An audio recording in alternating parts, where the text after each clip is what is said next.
Et si je te disais là tout de suite que le vrai problème qui t'empêche de perdre du poids aujourd'hui, ce n'est peut-être pas ce que tu manges. Et si c'était plutôt ce qui refuse de sortir de ton corps? Tu vois ce que je veux dire? Eh oui. Je sais, ça peut paraître étonnant, mais est-ce que ça t'arrive de te réveiller avec le ventre déjà gonflé? Ou même de te traîner toute la journée en te sentant lourde, ballonnée, avec un transit qui est, disons-le franchement, super compliqué. Et tu vois, le pire dans tout ça, c'est qu'à côté, tu fais de vrais efforts. Tu fais attention à tes assiettes, tu essayes de bouger plus, mais rien ne bouge vraiment sur la balance. Et c'est usant, hein? Eh bien, pose-toi 2 minutes et reste bien avec moi. Parce que ce que je vais t'expliquer aujourd'hui pourrait complètement changer ta façon de voir ton corps et surtout t'enlever un poids énorme sur les épaules et sur la balance. Si c'est la première fois que tu tombes sur l'une de mes vidéos, eh bien, je me présente, je suis Marine, naturopathe, et ma mission, en fait, c'est d'accompagner les femmes à perdre du poids durablement, sans régime restrictif et sans frustration. Et aujourd'hui, je te propose qu'on mette directement les pieds dans le plat avec un sujet qui potentiellement peut être inconfortable et qu'on a tendance à esquiver poliment, mais qui gâche le quotidien de tellement d'entre nous. Eh bien, je souhaite te parler de la constipation. Alors déjà, on va dépasser le côté tabou. Parce que vraiment, il faut que tu comprennes pourquoi un transit ralenti, eh bien, c'est le pire ennemi de ta silhouette. Déjà, on va poser les bases. Si tu es constipé, ce n'est pas normal. Non, clairement. Et surtout, ce n'est pas un manque de volonté. Et là, je vais casser un mythe immédiatement. Ce n'est pas non plus juste parce que tu ne manges pas suffisamment de fibres. Alors oui, ok, ça peut être aussi pour ça. Mais c'est bien plus compliqué que ça. Et d'ailleurs, si tu as déjà essayé de manger du son d'avoine, des aliments ultra complets pour t'aider là-dedans, et que ça a juste détruit ton ventre, eh bien, c'est normal. Parce que quand ton intestin, il est déjà stressé, fatigué, lui balancer des fibres trop dures, c'est un peu comme si tu passais du papier de verre sur une plaie.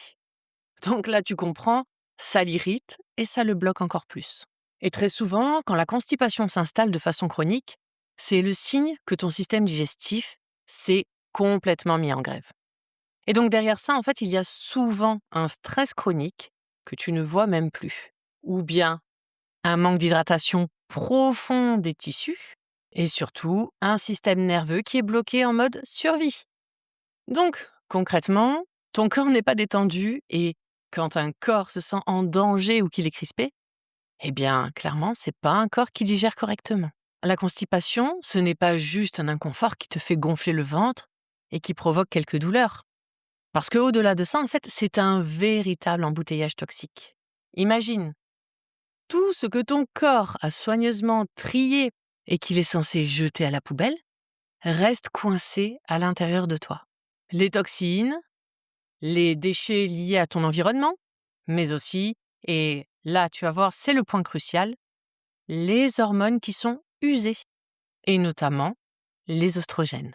Parce que tu vois, quand tout se passe bien, normalement, ils font leur job, et ensuite ils partent aux toilettes. Mais quand ton transit est très ralenti, il y a une partie qui peut être réabsorbée au lieu d'être éliminée efficacement. Et donc le résultat, c'est quoi? C'est que ton corps se retrouve littéralement à tourner en boucle avec des déchets dont il aimerait bien se débarrasser. Tu vois, c'est un peu comme quand ton mari descend pas la poubelle. C'est pareil. Parce que oui, un corps qui élimine moins bien, eh bien clairement, c'est un corps qui peut favoriser un terrain inflammatoire et davantage d'inconfort. Et quand il s'enflamme, c'est tout ton équilibre hormonal qui se dérègle. Et ton corps panique. Et donc à ce moment-là, qu'est-ce qu'il fait? Il se met en mode protection extrême.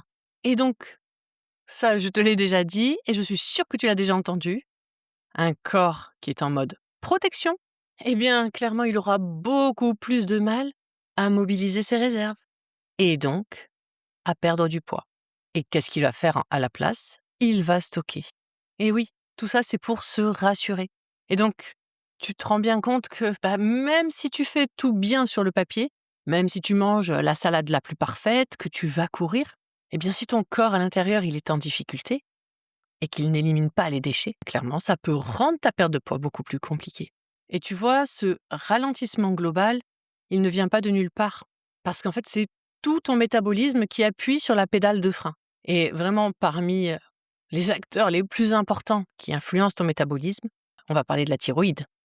Parce que clairement, c'est elle qui gère le rythme, c'est elle qui gère l'énergie de ton corps.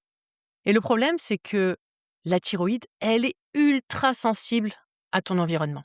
Et clairement, le stress chronique, que ce soit le stress du quotidien, le manque de sommeil, ou bien même tous tes régimes stricts que tu as fait par le passé, eh bien tout ça, ça peut clairement influencer tes hormones et notamment ta thyroïde.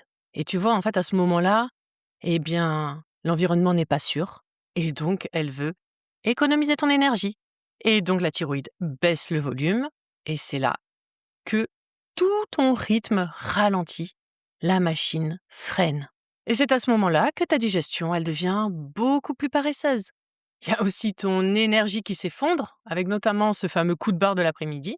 Et clairement, ta capacité à brûler des calories, elle chute complètement. Et tu vois, en fait, c'est là que le piège se referme.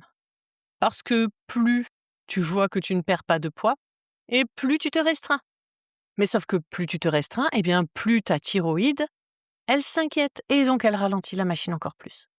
Et tu vois, c'est ce cercle vicieux-là qu'il faut absolument briser. Mais du coup, maintenant, pour rassurer cette thyroïde et tout ton corps en général, qu'est-ce qu'on fait? Eh bien, vraiment, la première des choses, c'est arrêter de te battre. Clairement, vas-y, respire un grand coup et, et change complètement ton point de vue.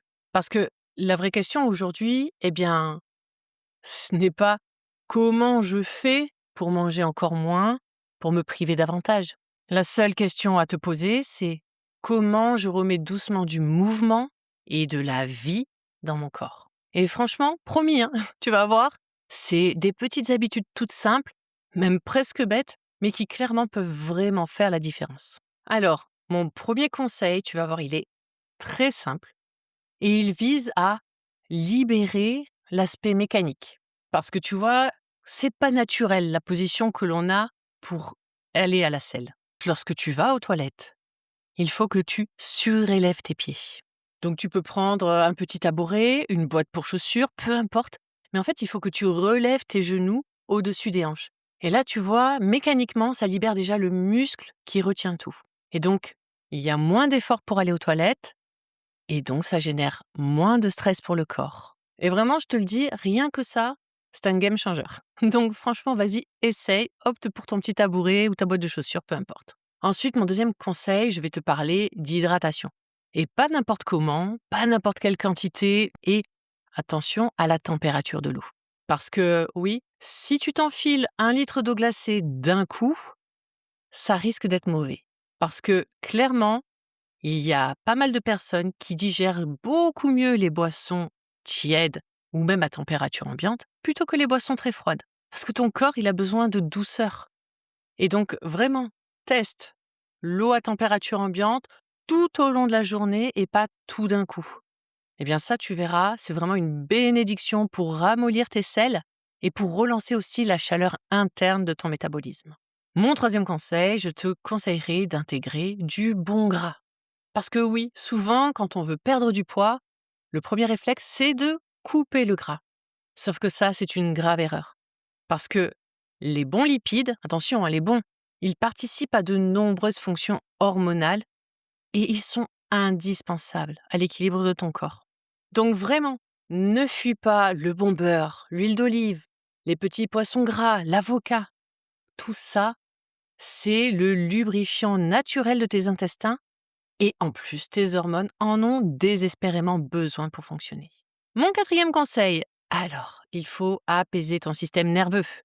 Parce que vraiment, un excès de stress et de cortisol, ça perturbe tout ton équilibre hormonal global et notamment le travail de la thyroïde.